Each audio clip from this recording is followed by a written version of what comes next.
Hello everyone and welcome back to another video from Wake&Tech. In this video, I'm going to show you how to email or contact the Best Buy team for support. So let's get started right away. First of all, open up your web browser and then in the address bar type in bestbuy.com and press enter. You will then be taken into the official Best Buy website. If you haven't already logged into your account, you can click on the account option at the top section and proceed forward with your email address and your password.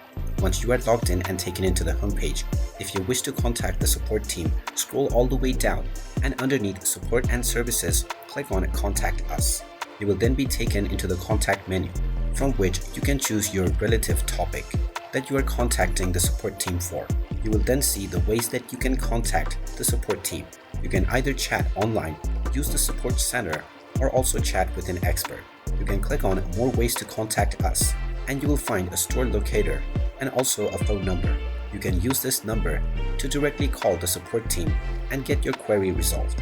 And once you get in touch with the team, they will guide you through the process that you can follow in order to solve your query immediately. And there you have it. That is how you can contact the support team for Best Buy.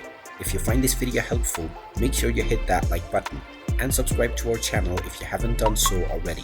Also ring that notification bell to never miss another update from us. Thank you for watching and I will see you again in the next video.